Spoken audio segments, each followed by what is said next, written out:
স্বাগত। আজকের বাংলাদেশে আপনাদের সঙ্গে আছি আমি জাহিদ হোসেন। নারায়ণগঞ্জে বইছে নির্বাচনের আগাম হাওয়া। দলের অভ্যন্তরে স্থিতি বজায় রাখতে উদ্যোগে অনেকেই দলীয় কোন্দলের জেরে ঘটে যায় অনেক অঘটন। অভ্যন্তরীণ দ্বন্দ্ব কাটিয়ে কতটা গতিশীল হবে রাজনৈতিক সম্প্রীতি, এসব নিয়ে আজকের আলোচনা। দ্বন্দ্ব অন্তর্দ্বন্দ্ব কথা বলতে আমাদের সঙ্গে স্টুডিওতে আছেন আওয়ামী লীগের সাংগঠনিক সম্পাদক আহমদ হোসেন, আছেন বিএনপি চেয়ারপারসনের উপদেষ্টা হাবিবুর রহমান হাবিব এবং গণসংহতি আন্দোলনের প্রধান সমন্বয়কারী জোনায়েদ সাকিব। স্বাগত আপনাদের তিনজনকেই। আহমদ ভাই, আপনার কাছেই প্রথমে আসি যে নারায়ণগঞ্জের নির্বাচনে আপনারা প্রার্থী ঘোষণা করেছেন, কিন্তু আমরা দেখলাম যে তৃণমূলের যে প্রার্থীদের তালিকা ছিল তার বাইরে আপনাদের যেতে হয়েছে, এবং আজকেও যে প্রধানমন্ত্রী নারায়ণগঞ্জের নেতাদের ডেকেছেন সেটার পেছনে হয়তো দলীয় অন্তর্কন্দল অথবা এই ধরনের অনেক কথাই শোনা যাচ্ছে। আসলে কি, আমরা একটু আপনার কাছ থেকে নিশ্চিত হতে চাই। থ্যাংক ইউ আপনাকে। একই বিষয়ে সবাই কথা বলতে চাচ্ছে এখন নারায়ণগঞ্জের আপনার ইলেকশনটা, এটা সকলেরই চোখ পড়েছে এখানে, কারণ নারায়ণগঞ্জ খুবই গুরুত্বপূর্ণ। দুটো কারণে গুরুত্বপূর্ণ। একসময় নারায়ণগঞ্জে আদমজি ছিল এবং শ্রমিক আন্দোলনে নারায়ণগঞ্জের অনেক আহমদ ভাই, ঢাকার আগে তো নারায়ণগঞ্জ শহর, ফলে নারায়ণগঞ্জের দিকে তো গুরুত্ব থাকবে, কিন্তু সেইটার থেকে অন্য কারণে তো গুরুত্ব। আর সেকেন্ডলি গুরুত্ব বেশি হলো এখানে সারা বছরই আমাদের পার্টির দুজন নেতার মাঝে কিছুটা উত্তেজনা, কিছুটা বাকযুদ্ধ, এটা চলেই। কাজে সবসময় নারায়ণগঞ্জ এভাবে রাজনীতিভাবে বেঁচে থাকে। এখানে বাকযুদ্ধটা কিন্তু বিএনপির সাথে হয় না, বাকযুদ্ধটা হয় আমাদের নিজেদের মাঝে। এখানে স্বাভাবিক কারণেই সকলের দৃষ্টি এখন নারায়ণগঞ্জে কী হচ্ছে, আইবি নমিনেশন পেয়েছে, শামী ওসমান কী করবে, এমন একটি কোয়েশ্চেন কিন্তু এখানে রাইজ করেছে। যে কারণে কিন্তু আপনি প্রথমেই আমাকে জিজ্ঞাসা করলেন কী হতে যাচ্ছে। আমার সৌভাগ্য হয়েছিল গতবার, আগের বার যখন শামীম ওসমান প্রার্থী ছিল, ওই শামীম ওসমানের প্রার্থিতা on behalf of party president Bangabandhu কন্যা শেখ হাসিনার পক্ষ থেকে আমি সেখানে গিয়ে ডিক্লেয়ার করেছিলাম। তখনও কিন্তু আমাদের আজকের যে তিনি প্রার্থী হয়েছেন, নমিনেশন পেয়েছেন আইবি, তিনিও প্রার্থী ছিলেন। আমাদের জন্য এটা বিড়ম্বনাই ছিল, এটা বিব্রতকর অবস্থা তো ছিল। তারপরে আইবি জিতেছে। আজকে আবার আইবি, গতবার কিন্তু কোনো মার্কা ছিল না, এবার মার্কা আছে, নৌকা মার্কা নিয়ে সরাসরি কিন্তু আইবি ইলেকশন করবে প্রথমবারের মতো। তো সেই ক্ষেত্রে আপনি যেটা বলেছেন যে তৃণমূলের, বা যে তৃণমূল বলতে কিন্তু জেলা পর্যায়ে তৃণমূল না, তৃণমূল বলতে আরও নিচে, আমরা গ্রাসরুট বলতে আমরা একটু গোলমাল হয়ে যায় আমাদের। তৃণমূলটা একেবারে ইউনিয়ন ওয়ার্ড, কিন্তু এটা ছিল জেলার মহানগর আওয়ামী লীগের প্রেসিডেন্ট সেক্রেটারি এবং কমিটির একটা। আপনি যেভাবে এটাকে ফ্রেজিং করেন, কিন্তু ব্যাপারটা হচ্ছে যে নারায়ণগঞ্জ থেকে তার নাম আসে। আমরা কিন্তু নারায়ণগঞ্জের কাছে বলি নাই যে আপনাদের ডিস্ট্রিক্ট থেকে নাম পাঠাতে হবে, সেন্ট্রাল থেকে এরকম ডাইরেকশন ছিল না। তার মানে নারায়ণগঞ্জ এখানে একটু পলিটিক্স করেছে। আমাদের নারায়ণগঞ্জ শতপ্রণোদিত হয়েই তার সেই নামগুলো তারা প্রকাশ করেছে, মিডিয়ায় এসেছে। এখন স্বাভাবিক কারণে আওয়ামী লীগের মতো রাজনৈতিক দলে একাধিক তো প্রার্থী থাকেই, থাকতেই থাকবে, এবং সেখানে নমিনেশন একজন পাবে, বাকিরা পাবে না। যারা পাবে না তাদের মাঝে সাময়িক একটু ধাক্কা লাগে, একটু ক্রিয়া প্রতিক্রিয়া হতে পারে, কিন্তু শেষ সময়ে গিয়ে নৌকার পক্ষে, পার্টির পক্ষেই অবস্থান নেয়, because they are committed to the cause of Bangabandhu led by Sheikh Hasina. যেমন আজকে গণভবনে কিন্তু এই মুহূর্তে আপনার আইবি এবং শামীম ওসমান তারা উপস্থিত। মাননীয় প্রধানমন্ত্রী তাদেরকে ডেকেছেন, কি জন্য ডেকেছেন একটাই, এখন আইবি ক্যান্ডিডেট শামীম, তুমি সেখানে নৌকার পক্ষে কাজ করবে। কারণ শামীম তো কমিটেড নেতা, পলিটিক্যালি আইডিওলজিক্যালি কমিটেড নেতা, এবং শামীমের পরিবারের সাথে আওয়ামী লীগের ইতিহাসের কিছুটা সম্পর্ক তো আছেই। যেমন তার দাদার আমল থেকেই সোহরাওয়ার্দী সাহেব কিন্তু ওই বাড়িতে গিয়েছেন। কাজে স্বাভাবিক কারণে শামীম ওসমানের রক্তে, চিন্তায়, আদর্শে, মনোনয়ন জগতে সব ক্ষেত্রেই আওয়ামী লীগের ছবি, ছায়া, আদর্শ বিরাজমান। সুতরাং আজকে পিএম মাননীয় প্রধানমন্ত্রী দেখেছেন, এবং দেখবেন কালকে থেকে চেহারা সব পাল্টে যাচ্ছে, নতুন ছবি দেখবেন কালকে। জি অবশ্যই, আমরা কালকে থেকে সেদিকে দৃষ্টি রাখবো যে আওয়ামী লীগের ভেতরে কি হচ্ছে নারায়ণগঞ্জে।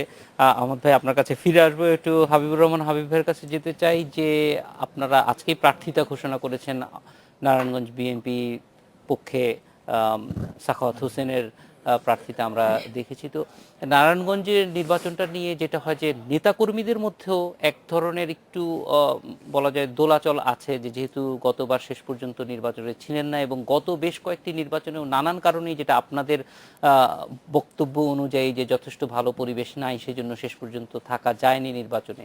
তো নারায়ণগঞ্জ নির্বাচনটা নিয়ে আজকেও আপনাদের পার্টির খন্দকার মোশাররফ হোসেন যেটি বলছিলেন যে এটা একটা টেস্ট কেস গভর্নমেন্টের জন্য, টেস্ট কেস হিসেবে এইটাকে কিভাবে দেখতে চান বা এখানে কি ধরনের প্রত্যাশা করেন নির্বাচন কমিশনের কাছে? আপনাকে ধন্যবাদ। আপনার মাধ্যমে দর্শক শ্রোতাদেরকে অনুষ্ঠান দেখার জন্য সাদর আমন্ত্রণ।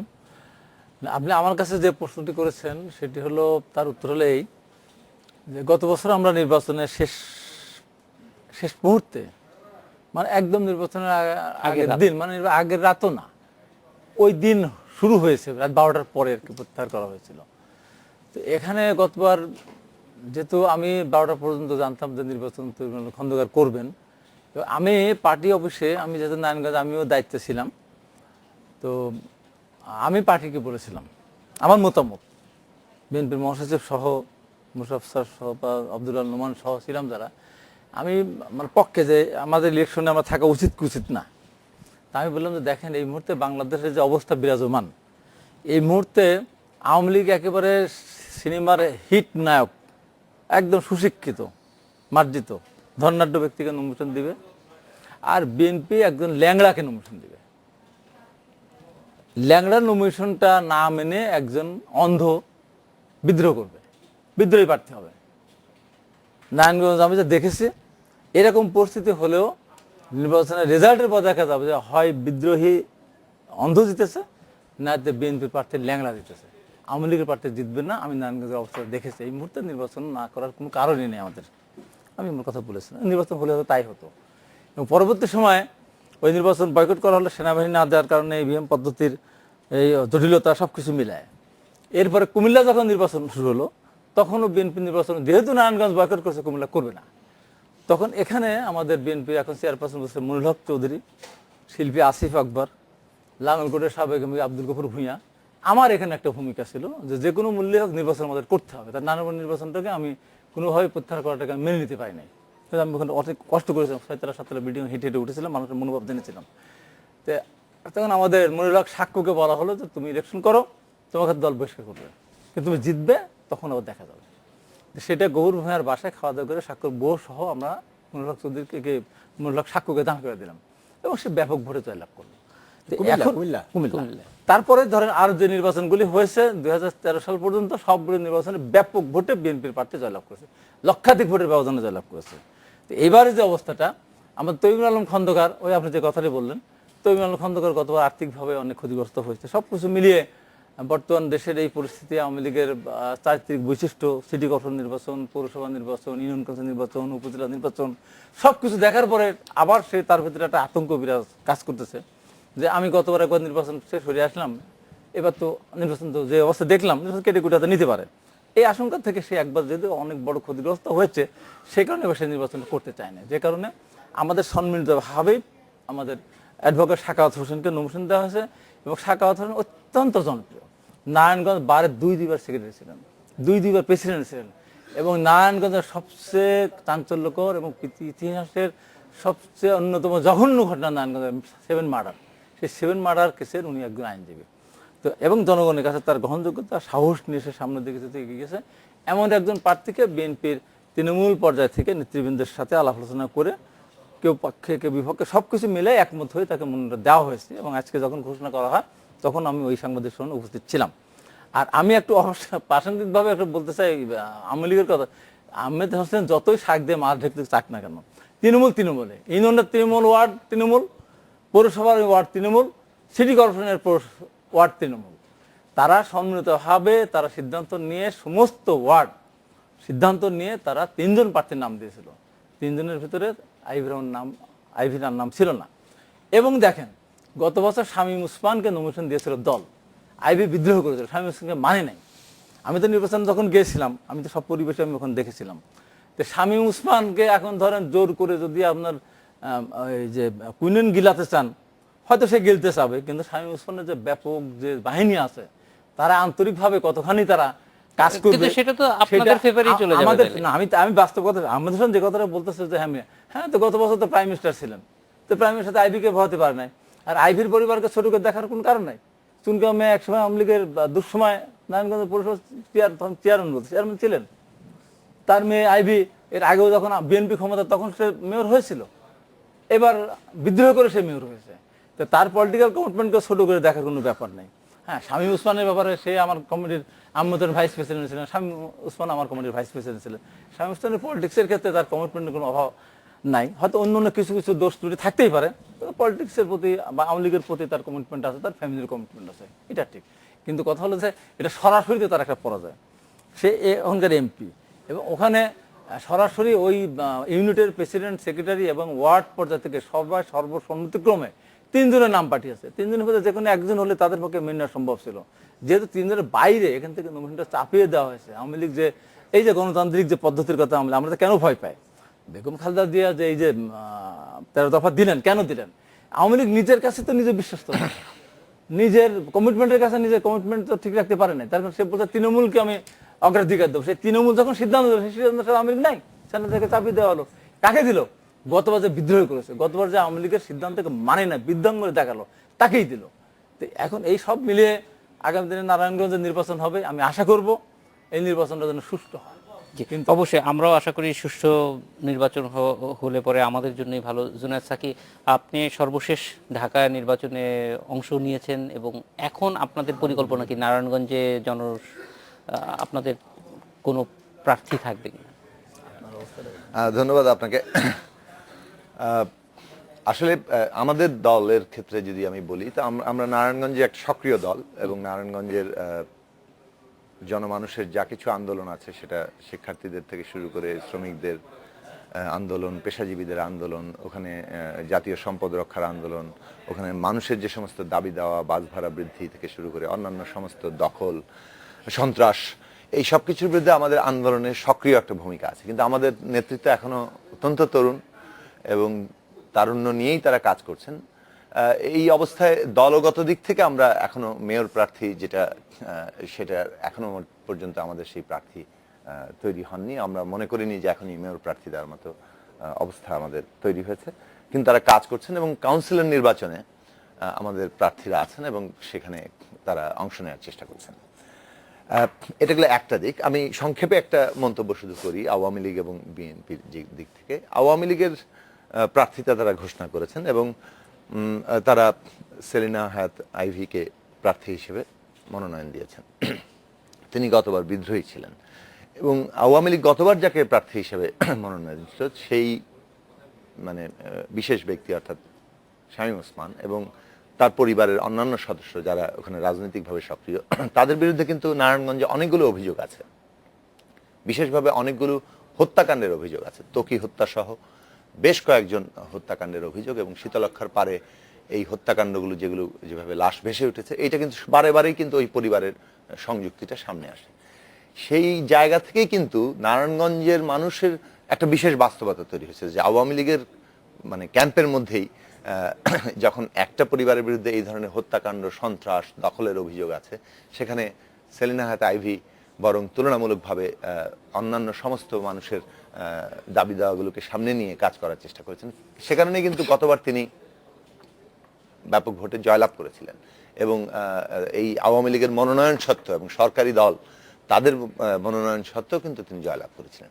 এখন আওয়ামী লীগের দিক থেকে দুটো জিনিস দাঁড়ালো। এক, তাদের যে দল আছে সেই দল কিন্তু তাকে চাচ্ছে না, কিন্তু আওয়ামী লীগ বাস্তবে জানে যে মানে জনপ্রিয়তা কিংবা ইত্যাদির দিক থেকে এবং এই অভিযোগের দিক থেকে যে কে জিতবে, কাজেই তারা সেই জায়গা থেকে তারা তাদের এই আসন রক্ষা করার জন্য নিশ্চয়ই সেলিনা হায়াত আইভিকে বেছে নিয়েছেন এবং সেটা আওয়ামী লীগের দিক থেকে বলবো যে সেটা একটা মানে নিশ্চয়ই তাদের দিক থেকে তারা অন্তত এই জায়গায় সিদ্ধান্ত নিয়েছেন যে সরাসরি যার বিরুদ্ধে খুনের অভিযোগ আছে, হত্যাকাণ্ডের অভিযোগ আছে, তাকে তারা মনোনয়ন দেননি। কিন্তু দলগত দিক থেকে তার যে কর্তৃত্বটা পুরোপুরি এখনো পর্যন্ত বজায় আছে, সেইটা বরং আমাদের একটা ইঙ্গিত দেয় যে এখনো পর্যন্ত সরকার এবং সরকার কিভাবে এই যে যাদের বিরুদ্ধে সরাসরি অভিযোগ আছে তাদের হাতে কিন্তু পুরো একটা জেলার রাজনীতির যে প্রায় নিয়ন্ত্রণ, সেই নিয়ন্ত্রণ তারা এখনো ছেড়ে রেখেছেন। সেটা বরং আমাদের এখনো মানে সেটা আমাদেরকে সারা দেশের ক্ষেত্রে যেমন ভাবায়, নারায়ণগঞ্জের ক্ষেত্রেও ভাবায়। তো নির্বাচনের ক্ষেত্রে একটা বিষয় শুধু বলবো যে আমরা নিশ্চয়ই চাইবো, কেননা নির্বাচনের কমিশনের উপর ভরসা রাখা আসলেই খুব মুশকিল, কারণ এই নির্বাচন কমিশন যে সমস্ত নির্বাচন আপনার কাছে এই বিষয়ে ভরসা রাখার জায়গা নাই। কিন্তু নির্বাচন প্রক্রিয়া যদি ক্ষতিগ্রস্ত হয়, সেটা কিন্তু আমাদের রাজনীতি এবং আমাদের দেশের ভবিষ্যতের জন্য অত্যন্ত খারাপ পরিণতি আনবে। সেই দিক থেকে আমরা নিশ্চয়ই চাইবো যে একটা সুষ্ঠু নির্বাচন হোক। সুষ্ঠু নির্বাচনের প্রক্রিয়াগুলি জানবো অবশ্যই আবার একটা বিরতির পর ফিরে এসে, এবং সেক্ষেত্রে যেই প্রসঙ্গটি আপনি তুললেন সেটি নিয়ে একটু আহমেদ ভাইয়ের কাছে আসবো, যে এই যে বিভিন্ন জায়গায় জেলা কমিটিতে বা যেসব নেতাদের বিরুদ্ধে অভিযোগ আছে তাদের ব্যাপারে আসলে সাংগঠনিকভাবে কি করার আছে। আমরা দেখেছি কক্সবাজারে ঘটনা ক্ষেত্রে, এমনকি কয়েকদিন আগে ছাত্রলীগের একজন নেতা যখন মারা গেল চট্টগ্রামে, সেখানেও কিন্তু অন্তর্দ্বন্দ্বর বিষয়টি এসেছে যে দলীয়ভাবেই অন্য কোনো নেতা এটার সঙ্গে জড়িত আছে কিনা। সেক্ষেত্রে আপনারা দল থেকে কি ধরনের তদন্ত করেন বা কি ধরনের ব্যবস্থা নেন, আমরা একটু জানতে চাইবো একটা বিরতির পরে। আজকে বাংলাদেশে নিচ্ছে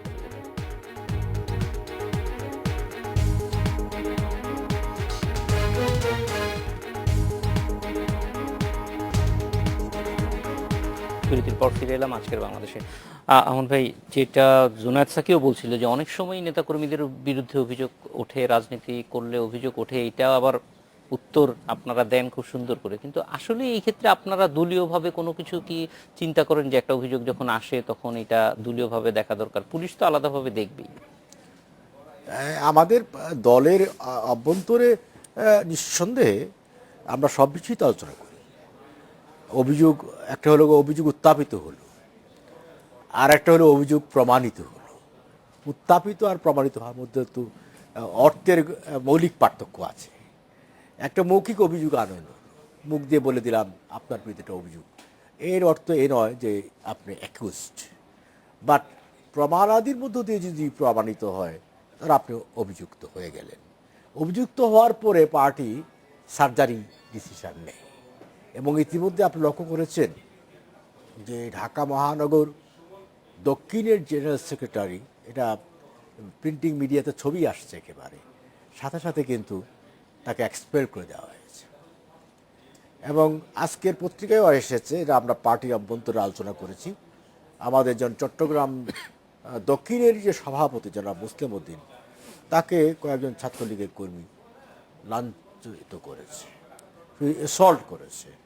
সেই অভিযোগটা আসার পরে সাথে সাথে আমাদের নির্দেশনা দেওয়া হয়েছে ছাত্রলীগকে তড়িৎ অ্যাকশনে যাওয়ার জন্য, এবং তারা বোধহয় অ্যাকশনে চলে গেছে, এক্সপেল্ড হয়ে গেছে।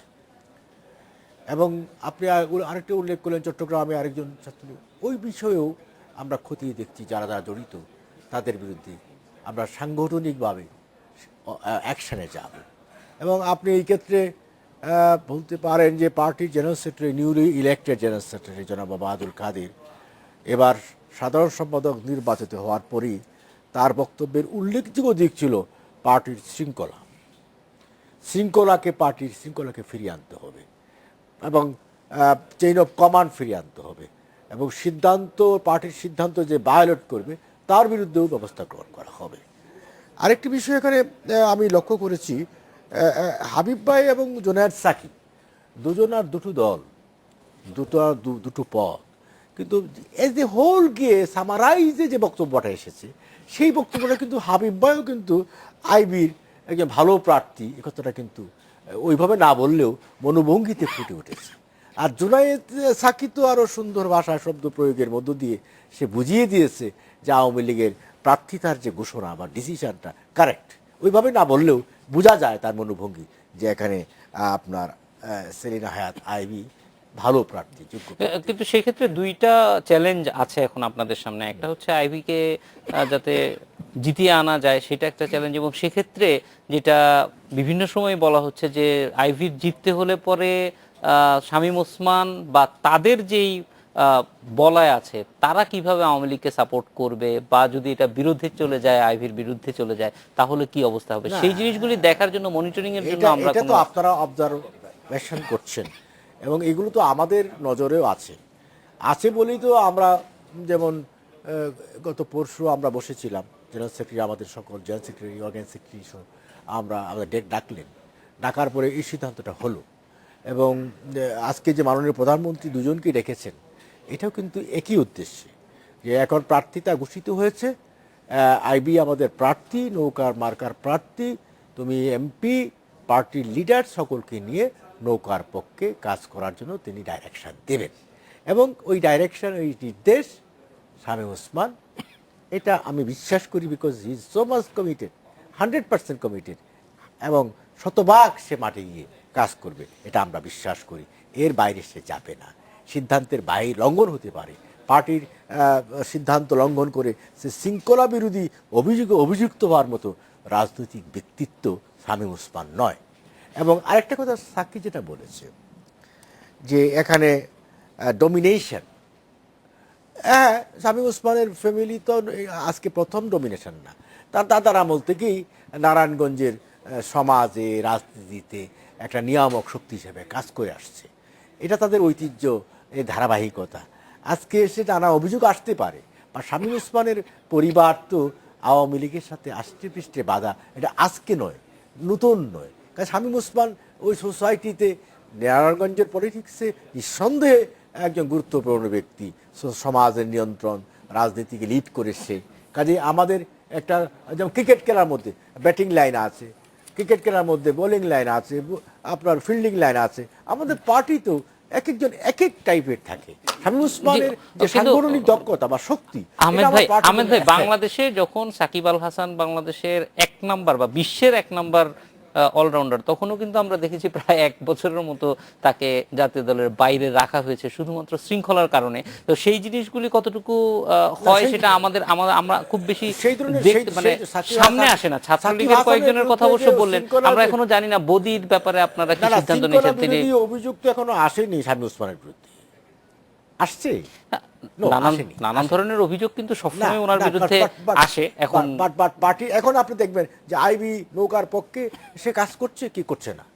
ঠিক আছে, আমরা সেটা দেখবো। আহমদ ভাই, আমরা একটু হাবিব ভাইয়ের কাছে যাব। হাবিব ভাই, একটু অন্য প্রসঙ্গে আসতে চাই, যে নারায়ণগঞ্জে আপনারা নির্বাচনটা যাতে সুষ্ঠু হয়, অনেকগুলি বিষয় নিশ্চয়ই ইতিমধ্যে আপনারা চিহ্নিত করেছেন যে এই বিষয়গুলি আমাদের যদি পরিবর্তন হয়। কারণ আপনারা যেটা বলছেন যে সাখাওয়াত হোসেন আজকে বলছেন যে লেভেল প্লেইং ফিল্ড নেই এবং প্রশাসন হয়তো একমুখী আচরণ করতে পারে, সেগুলি যাতে না হয় সেই জন্য নির্বাচন কমিশনের কাছে বা প্রশাসনের কাছে কি ধরনের পরিবর্তন আপনারা প্রত্যাশা করেন?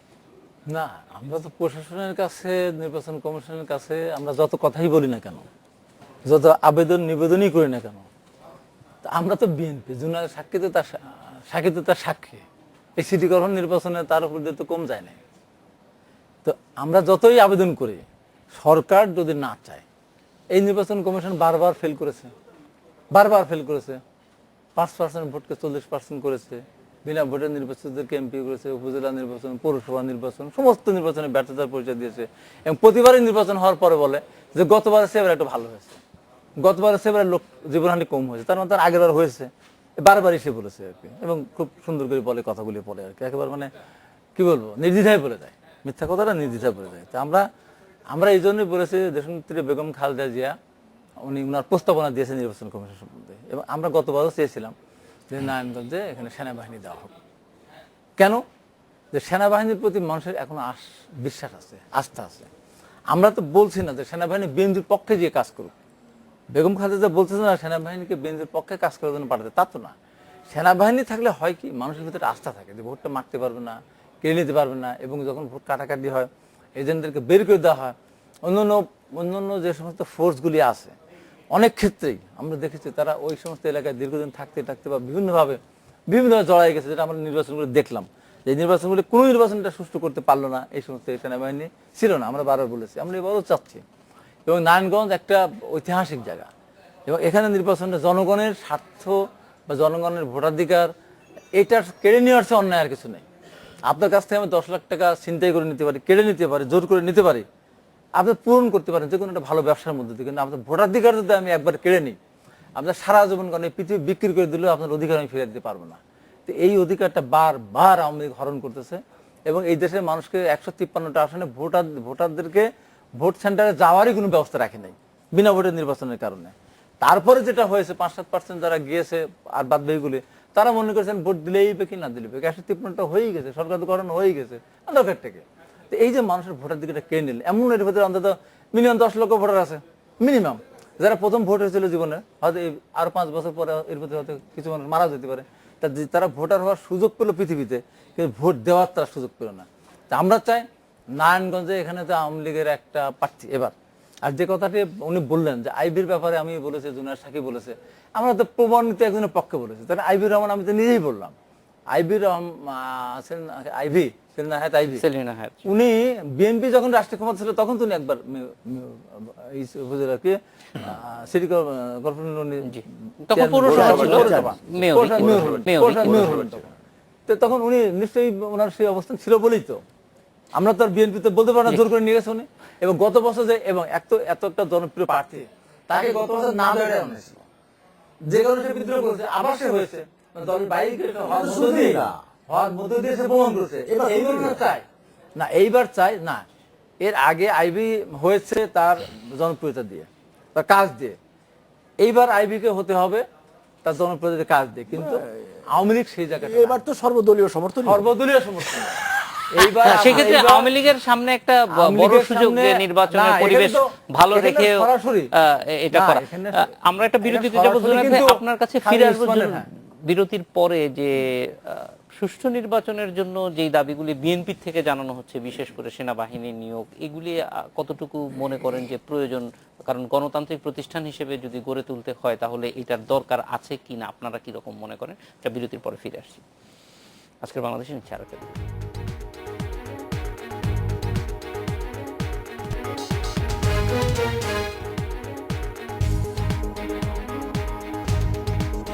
বিরতির পর ফিরে এলাম আজকের বাংলাদেশে। জুনিয়র সাকিব, নির্বাচন সুষ্ঠু করার জন্য সেনাবাহিনী মোতায়েন বা অন্যান্য সবকিছু মিলে, আচ্ছা আমি চট করে কয়েকটা মন্তব্য করি। মানে আমাদের দলের দিক থেকে আমরা যে কোনো জায়গায় নির্বাচনী প্রার্থিতার ক্ষেত্রে যেটা বিবেচনা করি যে একটা যে কোনো এলাকায় যে কনস্টিটিউয়েন্সির মধ্যে, অর্থাৎ যে নির্বাচনী এলাকা কিংবা জনগণের মধ্যে একজন প্রার্থী হবেন, তাকে ওই জনগণের আন্দোলনের সংগ্রামের সাথে একটা ঘনিষ্ঠ যোগাযোগ তৈরি করে জনগণের ভেতর থেকে তার একটা প্রার্থিতার জায়গাটা তৈরি হওয়া দরকার।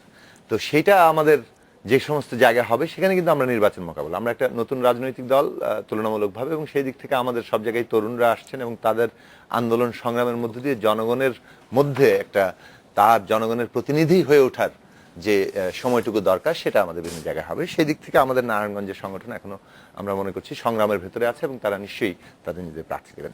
আমি যে কথাটা বলেছিলাম, যেটা আমাদের ভাই বলেছেন যে হ্যাঁ মানে আওয়ামী লীগ, নিঃসন্দেহে আওয়ামী লীগের প্রার্থীদের মধ্যে তুলনামূলকভাবে আওয়ামী লীগ মানে যিনি অনেক বেশি জনপ্রিয় এবং তার রাজনৈতিক যে একটা কি বলে যে প্রত্যেকের তো একটা রাজনৈতিক একটা ইয়ে থাকে, মানে ভাবমূর্তি থাকে, সেই ভাবমূর্তির দিক থেকে তিনি অনেক ক্লিন ভাবমূর্তি যারা আছে সেই জায়গায় প্রার্থীটা ইয়ে করেছেন। আসলে এটা কিন্তু একটা আওয়ামী লীগের নিজের সম্পর্কে আত্মসচেতনতার ব্যাপার, যে আওয়ামী লীগের জনপ্রিয়তার অবস্থা কিন্তু খুব খারাপ।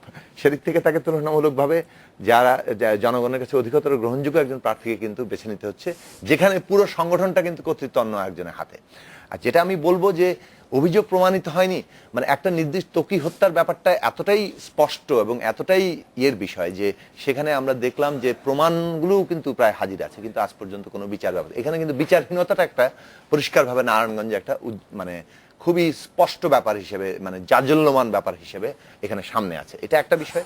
দ্বিতীয়ত হচ্ছে যে এই যে মানে কোনো একটা পরিবারের ঐতিহ্য থাকতে পারে, প্রভাব থাকতে পারে, সেই প্রভাবকে মানে সেই প্রভাবকে তো রাজনৈতিকভাবে মোকাবেলা করতে হবে। কিন্তু রাজনৈতিক প্রভাব এক জিনিস, একটা পরিবারের ঐতিহ্য এক জিনিস, কিন্তু মাসল দিয়ে পেশি দিয়ে মাস্তানি করে দাপট রেখে দখল করে সমস্ত কিছু নিয়ন্ত্রণ করা, এটা তো কোনোভাবে মানে গ্রহণযোগ্য হতে পারে না। এখন সেলিনা হায়াত আইভিকেও কিন্তু ভবিষ্যতে প্রমাণ দিতে হবে যে তাদের মানে তিনি আওয়ামী লীগের এখন অফিসিয়াল প্রার্থী, তিনি কি নারায়ণগঞ্জে সেই মানে কোন অবস্থাটা ভবিষ্যতে বজায় রাখবেন, তার মধ্যে দিয়ে কিন্তু নারায়ণগঞ্জের জনগণের কাছে তার গ্রহণযোগ্যতার জায়গাটা তৈরি হবে।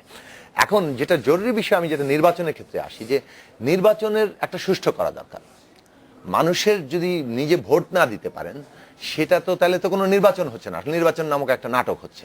তো সেই জায়গা থেকে নির্বাচনকে সুষ্ঠু করা দরকার, মানুষ যাতে ভোট দিতে পারেন। এটা বাংলাদেশের ভবিষ্যৎ অস্তিত্বের জন্য অত্যন্ত জরুরি। অনেকগুলো বিষয় থেকে আপনি আজকে জঙ্গিবাদের কথা বলেন, বাংলাদেশের নানান ধরনের রাজনৈতিক অস্থিতিশীলতার কথা বলেন, এই যে সাম্প্রদায়িক ইয়ে বাড়ছে, হ্যাঁ, কিংবা মিয়ানমারে যে ভয়াবহ রোহিঙ্গাদের উপর সাম্প্রদায়িক হামলা, গণহত্যা চলছে, তার প্রতিক্রিয়া বাংলাদেশে বলেন, সমস্ত কিছুর দিক থেকে কিন্তু একটা ডেমোক্রেটিক জায়গা না থাকলে, এবং সেটার প্রাথমিক ভিত্তি হচ্ছে মানুষ ভোট দিয়ে সরকার নির্বাচন করতে পারছে কিনা। এখন মুশকিলটা হচ্ছে যে আমাদের জাতীয় নির্বাচনের জায়গা যদি খুব মানে কোনো ওইখানে যদি কোনো সুষ্ঠু জায়গা না থাকে, তাহলে বাকি নির্বাচনগুলো ক্রমাগতভাবে অর্থহীন হতে থাকে। কারণ স্থানীয় সরকার যে প্রতিষ্ঠানটা, এটা এতই একেবারে কেন্দ্র নির্ভর একটা প্রতিষ্ঠান, এটাকে তো পুরো ছোট জগন্নাথ বানিয়ে ফেলা হয়েছে। এর কোনো সমস্ত ক্ষমতা এমপিরা নিজেদের হাতে নিয়ে নিয়েছেন, এবং সেক্ষেত্রে আওয়ামী লীগ বিএনপির কিন্তু কোনো মতপার্থক্য নাই। একেবারে সমস্বরে একসাথে তারা স্থানীয় সরকারের সমস্ত ক্ষমতা নিজেদের হাতে কেন্দ্রীভূত করে এই স্থানীয় প্রতিষ্ঠানগুলোকে মানে সামান্য কিছু কাজের মধ্যে রেখে দিয়েছেন। ঢাকায় যারা নির্বাচিত হয়েছেন তারা কি ঢাকা শহরের কি মৌলিক পরিবর্তন করতে যাচ্ছেন? যে পরিবর্তনগুলো করতে হলে তাদের হাতে যে ক্ষমতা থাকা দরকার ছিল, সেগুলো বাস্তবতা তাদের নাই। এখন তারা হয়তো সরকারকে কিছুটা ইনফ্লুয়েন্স করে, কে কার কত বেশি যোগাযোগ আছে সেইটুক কাজে লাগিয়ে কিছু কাজ যদি করেন, এটা কিন্তু কোনো আনুষ্ঠানিক প্রক্রিয়া হলো না। এটা হলো যে কোন ব্যক্তির বিশেষ বিশেষ কোনো একটা ক্ষমতা ইত্যাদি দিয়ে, এটা দিয়ে তো কোনো আমাদের সাধারণভাবে স্থানীয় সরকার ব্যবস্থার কোনো উন্নতির এটা কোনো লক্ষণ না। এখন এই যে নির্বাচনের সামগ্রিকভাবে জাতীয় নির্বাচনের যে অবস্থা, এবং সেটার যদি আমরা জায়গাটা তৈরি না করি, স্থানীয় সরকার প্রতিষ্ঠান হিসেবে সেটাকে যদি আমরা শক্তিশালী না করি, তাহলে কিন্তু এই নির্বাচনগুলোর যে মানুষের ইয়ের জায়গা, অর্থাৎ এখন যে অবস্থাটা দাঁড়িয়েছে, যে আগেও কিছুটা মেয়রদের যে নির্বাচনে মানুষের উৎসাহ এবং উদ্দীপনা দেখা গিয়েছিল যে না একটা ক্ষমতার ভারসাম্য, ব্যালেন্স ইত্যাদি তৈরি হবে, সেই জায়গাটা কিন্তু ক্রমাগত এখন কমে যাচ্ছে। যে আচ্ছা ঠিক আছে, সরকারি দলের দিয়ে দাও, কারণ এটা সরকারি দল নিয়ে নিবে, এইরকম একটা জায়গা তৈরি হচ্ছে। এবং আমরা দেখছি যে এই যে নির্বাচিত প্রতিষ্ঠানগুলোও কিন্তু কাজ করতে পারছে না। বেশিরভাগ নির্বাচিত মেয়র কিংবা মেয়ররা তাদের শপথে নাই, হয় বহিষ্কার হয়ে যাচ্ছেন অথবা তাদের জেলখানায় ঢুকছেন। সমর্থিত যারা এখন স্পেসিফিক কারো বিরুদ্ধে অভিযোগ থাকলে নিশ্চয়ই তার বিষয়ে আইনি ব্যবস্থা নিতে হবে। কিন্তু কথাটা হচ্ছে যে সাধারণভাবে যেটা ট্রেন্ড হয়, যে আপনি বিরোধী পক্ষ থেকে যদি কেউ নির্বাচিত হন, তাহলে তিনি অকার্যকর হয়ে যাবেন, অর্থাৎ তিনি হয় জেলে থাকবেন, না হয়তো তিনি সাসপেন্ডেড হয়ে যাবেন, অথবা কোনো উন্নতি করতে পারবেন না। তাহলে যে প্রবলেমটা হচ্ছে যে মানুষের মধ্যে এরকম একটা ধারণা হবে যে ও আচ্ছা, ওনারা ইউনিয়ন পরিষদের চেয়ারম্যান বানানো লাভ নাই, তো ও তো কোনো কাজ করতে পারবে না, ওকে উপজেলা চেয়ারম্যান বানানো হবে, ও তো কোনো কাজ পাবে না। কাজেই আমরা সরকারি দলকে বানিয়ে দিয়ে অন্তত কিছু কাজটাজ নিয়ে আসবে, অথবা আমাকে কিছুটা সাহায্য, পুলিশ টুলিশ ইত্যাদি থেকে আমাকে কিছুটা উদ্ধার করতে পারবে। তাহলে মানুষ খুব প্র্যাগম্যাটিক জায়গা থেকে এই নির্বাচনটা অর্থহীন হয়ে মূলত সিলেকশনের দিকে চলে যাবে, সরকারি দলের প্রার্থীদের দিকে, এবং স্থানীয় সরকার নির্বাচন ক্রমাগত ওই দিকে অগ্রসর হচ্ছে। ফলে আমি প্রথমত বলবো যে আমাদের যদি জাতীয় নির্বাচনের যে ক্ষমতা কাঠামো, সেটাকে যদি আমরা ঠিকঠাক না করতে পারি, তাহলে এই নির্বাচনগুলো ক্রমাগত হারাচ্ছে, একটা বিশেষ নির্বাচনকে সুষ্ঠু করার কোনো আলাদা তাৎপর্য অর্জন করবে না। আর সেনাবাহিনীর প্রতিষ্ঠানটা এক লাইনে শেষ করি। প্রথমত, নির্বাচন কমিশন একটা সাংবিধানিক প্রতিষ্ঠান, এবং নির্বাচনকালীন সময় নির্বাচন কমিশনের হাতে সমস্ত ক্ষমতা। যে কোনো কনস্টিটিউয়েন্সিতে যখন নির্বাচন হবে, ওইখানে ওই সময়কালে নির্বাচন কমিশনই সুপ্রিম পাওয়ার হোল্ড করবেন। হ্যাঁ, সরকারের কাজ হচ্ছে নির্বাচন কমিশনকে সাহায্য করা, এক। দুই হচ্ছে নির্বাচন কমিশনের সব ধরনের প্রতিষ্ঠানের উপর কর্তৃত্ব থাকবে, যাকে যাকে নির্বাচনে দরকার, এবং সেটা সেনাবাহিনী সমেত।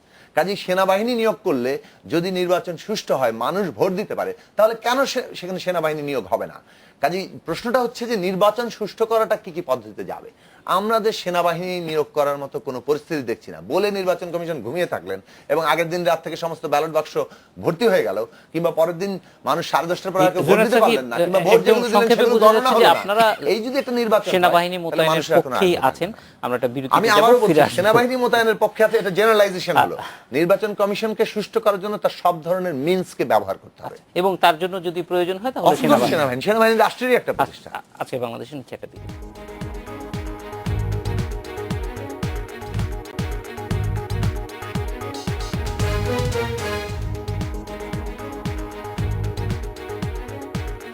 বিরতির পর ফিরে এলাম আজকের বাংলাদেশে। হাবিব ভাই, আপনার কাছে একটু আসতে চাই। ডক্টর খন্দকার মোশাররফ হোসেন আজকে যেটি বলেছেন, যেটা টেস্ট কেস হিসেবে দেখতে চায়, কারণ আমরা জানি যে এর আগে জাতীয় নির্বাচন সহ স্থানীয় নির্বাচন, বেশিরভাগ নির্বাচনের ব্যাপারেই বিএনপি বলেছে যে যথাযথভাবে পরিবেশ ছিল না। তো টেস্ট কেস হিসেবে দেখার ক্ষেত্রে তো আপনাদেরও অনেকগুলি দৃষ্টি থাকতেছে এই নির্বাচনটাকে ঘিরে। তো সেক্ষেত্রে প্রার্থী বাছাই থেকে শুরু করে সব কিছুতেই আপনাদের কি ধরনের সতর্কতা, এবং এটাকে সত্যিকার অর্থে, কারণ মানুষকে আবার একটু নির্বাচনমুখী করাটাও একটা চ্যালেঞ্জ হিসেবেই দেখা যাচ্ছে বিএনপির জন্য, যেটা জুনায়েদ সাকিও বলতেছিল যে মানুষ আসলে এক ধরনের প্রিডিটারমাইন্ড অবস্থায় চলে গেছে, যেহেতু নির্বাচনে তারা আপনাদের ভাষ্য মতো ঠিক মতো ভোটাধিকার প্রয়োগ করতে পারছেন না। না, স্যার যে কথাটি বলেছেন, আমরা স্থানীয় সরকার নির্বাচন কিন্তু আমরা বয়কট করি নাই, ভোট কেটে নিয়ে যাচ্ছে, একদিন ভোট হয়ে গেছে, জুনায়েদ সাকি তার একজন বলি, তারপরে কিন্তু আমরা আসি যে আরো কত। নারায়ণগঞ্জের নির্বাচনটা যেটা বলছেন, এবং নারায়ণগঞ্জে দেখেন আমি যে কথাটা বলতে চাচ্ছি সেটা হলো নারায়ণগঞ্জে বিএনপি এমন একটা প্রার্থী দিয়েছে অত্যন্ত সাহসী এবং জনগণের কাছে গ্রহণযোগ্যতা, তার সে যে পেশায় নিয়োজিত সেই পেশাদার বারবার দুইবার চারবার সে কিন্তু প্রেসিডেন্সিয়াল হয়েছে, এবং র্যাবের বিরুদ্ধে এই মুহূর্তে সে যে স্ট্যান্ডটা নিয়েছে, কত হুমকি তার উপর দেয়, সমস্ত হুমকিকে সে তোয়াক্কা না করে নিজের জীবনকে বিপন্ন জেনেও কিন্তু উনি এই কেসটাকে নিয়ে সামনের দিকে উনি লড়ে গেছেন। এই জন্য তাকে অবশ্যই ধন্যবাদ দেওয়া উচিত, এবং নারায়ণগঞ্জের মানুষ যদি ভোট দিতে পারে অবশ্যই এরকম একটা সাহসী বীর পুরুষ সৎ মানুষ, তাকে মানুষ ভোট দেবে। এবং এখানে দেখেন যে আইভি হায়াত আইভি এর আগে হয়েছে, তখন তার সাথে কিন্তু এই তকমাগুলি ছিল না। এই যে আওয়ামী লীগের যে নারায়ণগঞ্জে যে সন্ত্রাস বা যে বর্তমানে কয়েক বছরে যে অত্যাচার নির্যাতন, এটা ছিল না। গত বছর সে নির্বাচন করেছে এর বাইরে, কিন্তু দলের বাইরে। এখন যখন আওয়ামী লীগের এই সমস্ত অপকর্ম, আওয়ামী লীগের জনপ্রিয়তা শূন্যের কোঠায়, শুধু প্রশাসন দিয়ে এবং মাস্টার নির্ভরশীল আওয়ামী লীগ, সেই আওয়ামী লীগের ক্যান্ডিডেট যখন আইভি নৌকা মার্কা, তখন মানুষ কিভাবে তাকে গ্রহণ করবে এটা কিন্তু একটা দেখার ব্যাপার। আইভি যখন নৌকা ছিল না, সন্ত্রাসী মাস্তানরা যখন তার পিছনে ছিল না, তখন মানুষ মনে করেছে আইভিকে এই মাস্তানরা নিয়ন্ত্রণ করতে পারবে না। এখন তো নারায়ণগঞ্জের মানুষ আতঙ্কিত যে আইভিকে ভোট দিলে আইভি যে মেয়রগিরি যেটাই করেছে, কেন আইভির বিরুদ্ধে অভিযোগ তো বিএনপি যত তার সে 1000 গুণ বেশি নিয়ে আসছে আওয়ামী লীগে, যারা তাকে এবারও মনোনয়ন দিতে চায় না, যার নামটা পর্যন্ত কেন্দ্রে পাঠে নেয়, সেই তারা আইভি যদি মেয়র হয় তাহলে তাকে কিভাবে যে ব্যতিব্যস্ত করে রাখবে, তাকে তো কোনো কাজ তো করতে দেবে না। যত অপকর্ম সব কিছুর কেন্দ্রবিন্দু হবে সিটি কর্পোরেশন। সেই কারণে নারায়ণগঞ্জ মানুষ 7 বার করে ভাববে এই আইভি সেই আইভি না, এই আইভির পিছনে সন্ত্রাসী মাস্তান তারা জড়িত। এবং আওয়ামী লীগের বদনাম যেমন আমি বলে রাজশাহী আমাদের মেয়র প্রার্থী ছিল বুলবুল, আর কামরুজ্জামান সাহেবের ছেলে লিটন। রাষ্ট্রের চেহারা আগে গিয়েছি আর ওইবার গিয়ে দেখেছি সম্পূর্ণ ভিন্ন। তারপরে কেন ভোট দিল না লিটনকে? আমাদের প্রার্থী অত জোরালো প্রার্থী না, আওয়ামী লীগের প্রতি মানুষের যে ক্ষোভ, আওয়ামী লীগের মানুষের ভোটাধিকার কেড়ে নিয়েছে আওয়ামী লীগের ভিতরে। এই দেখেন আজকের এই ছবি দেখার পর মানুষ ভোট দিয়ে বলেন চিরাং বিশ্ববিদ্যালয় ছেলে ছাত্র নিজের মেরে ফেললো। এই যে প্রতিটা ক্ষেত্রে আওয়ামী লীগের ব্যর্থতা এবং অত্যাচার, নির্যাতন, মানুষের উপরে যে নির্যাতন, এই নির্যাতনের কারণে মানুষ আতঙ্কিত। মানুষ এই জন্য আওয়ামী লীগ গাত্রদা হয়। বেগম খালেদা যে একটা প্রস্তাবনা সাবমিট করেছেন, এর সেনাবাহিনী যে কথাটা জনায়েদ সাকিব বললো, আমরা সেনাবাহিনী কিন্তু কোন কাজ করাচ্ছি যেটা আমরা করতে পারি? আমরা কোনটা পারি? আমরা রাস্তা বানাতে পারি, আমরা ব্রিজ বানাতে পারি, আমরা কালভার্ট বানাতে পারি, আমরা ফ্লাইওভার বানাতে পারি। আব্দুল মোনার লিমিটেড থেকে শুরু করে বড় বড় অনেক কোম্পানি আছে যারা ভালো কাজ করতে পারে। তারপরেও আমরা সেনাবাহিনী কেন লাগাচ্ছে? সেনাবাহিনী আরো যত্ন বা সহকারে আরো দ্রুত হয়তো কাজটা করে দেবে। এটা তো আর বিশ্বাস তো যে আজকে জনগণের বিশ্বাস, এই দেশের মানুষের বিশ্বাস, আমরা বিশ্বাস করি সেনাবাহিনী যদি নিয়োজিত থাকে তাহলে ভোটের মাঠটা একতরফা হবে। আগের দিন ব্যালট বোঝাই করে পরদিন ভোট কেন্দ্রে হাবিব ভাই, আমরা বুঝতে পারছি যে এটাই একটা বড় চাওয়া যে সেনাবাহিনী যাতে আসে। আমার সেনাবাহিনী বিদেশে গিয়ে শান্তি রক্ষা করবে। আমার সময় খুব শেষ হয়ে গেছে, প্রায় ভোট করে দিচ্ছে। আহমেদ ভাইয়ের কাছে সেনাবাহিনী এত কাজ করে দিচ্ছে, দুর্যোগে সেনাবাহিনী, বন্যায় সেনাবাহিনী, ভূমিকম্পে সেনাবাহিনী। অবশ্যই আমরা চাই আহমেদ ভাই, এই ক্ষেত্রে আপনাদের রিজার্ভেশনটা কেন? ধরেন যদি সত্যি আপনাদের প্রতিদ্বন্দ্বী প্রার্থী মনে করেন যে সেনাবাহিনী থাকা উচিত। সেনাবাহিনী, সশস্ত্র বাহিনী তো আমাদের জাতীয় সম্পদ। এটা তো দায়িত্ব স্বাধীন নির্বাচন কমিশন, তাদের দায়িত্ব। তারা কাকে আনবে, সেনাবাহিনী মোতায়েন করবে না পুলিশ কত মোতায়েন করবে, বিজিবি কত মোতায়েন করবে, এটা তাদের দায়িত্ব। আমাদের দায়িত্ব হচ্ছে সরকারের দিক থেকে সহযোগিতা করা। এবং নারায়ণগঞ্জের কমিশন চাইলে আমি নারায়ণগঞ্জের নির্বাচন, এই যে আমি তো আগাম বার্তা পাচ্ছি, হাফ হার্টেড ডিসিশন কখনো আপনার লক্ষ্যে পৌঁছে না। বিএনপি হচ্ছে অলওয়েজ হাফ হার্টেড।